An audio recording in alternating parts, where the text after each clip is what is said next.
Sport Actu, c'est l'actu sport. En ce mercredi 22 juin, que s'est-il passé? On démarre avec de l'escrime et les championnats d'Europe. Les épreuves par équipe se poursuivent et se terminent. Les épéistes françaises ont décroché le titre après avoir battu l'Italie en finale, tout comme les sabreuses françaises. En revanche, les hommes en fleuret ont été battus par les Italiens en finale. Ils sont tout de même vice-champions d'Europe. Enfin, les épéistes français ont terminé 3e après leur victoire face au Danemark. Ils avaient été battus par l'Italie en demi-finale. La délégation française repart donc avec 11 médailles de ces championnats d'Europe. En natation, une belle journée pour la délégation française sur les mondiaux. Léon Marchand a été sacré sur 200 mètres 4 nages.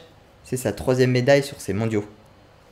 Maxime Grousset a lui terminé 2e du 100 mètres nage libre, battu derrière par le Roumain David Popovic, 17 ans seulement.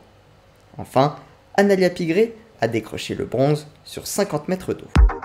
En basket 3-3, après les hommes hier, c'était aujourd'hui aux Françaises d'entrer dans la compétition. Elles ont remporté leurs 2 matchs, le premier face au Brésil et le second face à la Nouvelle-Zélande. Prochain match vendredi face aux États-Unis, avec qui elles sont à égalité. En tennis, le coaching depuis les tribunes sera désormais autorisé sur les tournois ATP. Cela était possible chez les femmes sur les tournois WTA et ce sera donc élargi aux tournois masculins.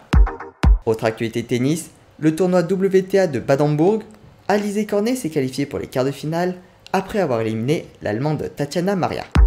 En biathlon, la méthode pour calculer les points a été modifiée. Désormais, le vainqueur remportera 90 points contre 60 auparavant. Le second lui remportera 75 points contre 56.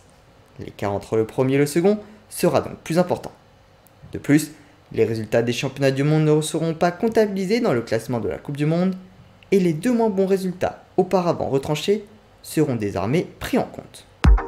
Enfin en football, 2e match de l'Euro pour les moins de 19 ans, ils se sont imposés 2-1 face à la Roumanie et sont désormais assurés de disputer les demi-finales. Il leur restera tout de même un ultime match de poule vendredi face à l'Italie. Voilà pour les actualités du jour, à demain dans Sport Actu.